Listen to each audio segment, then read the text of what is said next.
بنیادی طور پہ امام شامی فتاوی شامی کے اندر بہت خوبصورت بات انہوں نے لکھی، مجھے بڑے دل کو لگی. فرماتے ہیں اگر ان راتوں میں اگر آپ کو اللہ نے توفیق دی ہے مسجد میں آنے کی تو آپ نفل نماز نہ پڑھیں بلکہ جو فرض آپ کی نماز قضا ہو چکی ہے اس کو لوٹائیں. یہ بہت خوبصورت پیغام ہے، یہ آگے تک پہنچائیں لوگوں کو، یہ آگے تک لوگوں کو پہنچائیں. اور میں جو سوشل میڈیا کے نوجوان ہیں یہ جو سن رہے ہیں ان کی خدمت میں عرض کروں گا کہ یہ الگ کلپ نکال کے اس کو آپ آگے پھیلائیں کہ فرض کی اہمیت کو جانو. ہم لوگوں نے یہ ہر معاملے میں انٹرٹینمنٹ کو لے لیا، یعنی اس معاملے میں بھی ہم انٹرٹینمنٹ کا شکار ہو گئے کہ خاص اس رات کو جناب والا بس نفل پڑھو ساری رات اور جناب چھٹی. اسی طرح جناب شب قدر آئی ہے، ساری رات نفل پڑھو اور چھٹی. صبح سینہ تان کے کہتے ہیں میں 100 رکعت کو رات کو میں نے پڑھے نفل. بھائی اس سے پوچھو فرض نماز بھی پڑھتا ہے؟ اگر فرض نماز نہیں پڑھتا، میں بالکل یقین سے آپ کو کہہ رہا ہوں آپ 1000 رکعت بھی نفل پڑھیں، ایک رکعت بھی قبول نہیں ہوتی اگر جان بوجھ کے آپ فرض کے تارک.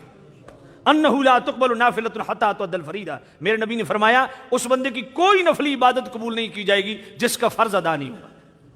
اور حضرت علی کرم اللہ تعالیٰ وجہ کریم فرماتے ہیں کہ نبی پاک نے فرمایا جو مسلمان فرض چھوڑ دے اور نفلی عبادت میں لگ جائے اس کی مثال اس پریگننٹ عورت کی طرح ہے جو 9 مہینے بچہ پیٹ میں رکھتی ہے، 9 مہینے کے بعد بچہ ضائع ہو جاتا ہے. فرمایا پورا وقت بھی دیا، تکلیف بھی کاٹی، ہاتھ آیا کچھ نہیں. جو مسلمان فرض چھوڑ دے اور نفلی عبادت میں لگ جائے اس کی مثال اسی پریگننٹ عورت کی طرح ہے کہ اس نے وقت بھی دیا، ساری رات بھی لگا رہا، پلے کچھ نہیں آیا. کیوں؟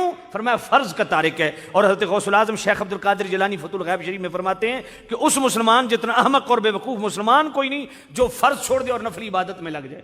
بھائی مسند احمد کی حدیث پڑھ کے میں حیران ہو گیا. میرے نبی نے فرمایا، یہ مسند احمد کی حدیث ہے، میرے نبی نے فرمایا 4 فرائض وہ ایک دوسرے سے جڑے ہوئے ہیں، نماز روزہ حج زکوٰۃ.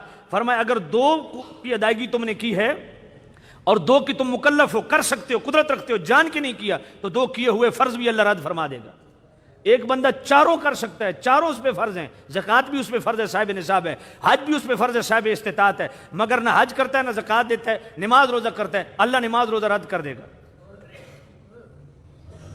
3 کرتا ہے، 1 چھوڑتا ہے، اللہ 3 ادا کیے ہوئے رد کر دے گا. 2 کرتا ہے، 2 جان بوجھ کے چھوڑتا ہے، اللہ 2 بھی رد فرما دے گا. کیوں؟ فرمایا تو اپنی مرضی سے فرض ادا کر رہے، اپنی مرضی سے فرض ادا نہ کر، ہر فرض کو ہمارے حکم پر ادا کر.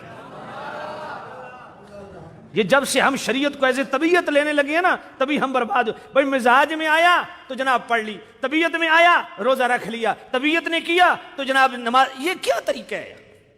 فرض ہر حال میں فرض ہے اور اس کو فرض کر کے جان کے جناب پڑھیے، کہیں ایسا نہ ہو کہ دوسرے ادا کیے ہوئے فرض بھی برباد ہو جائے.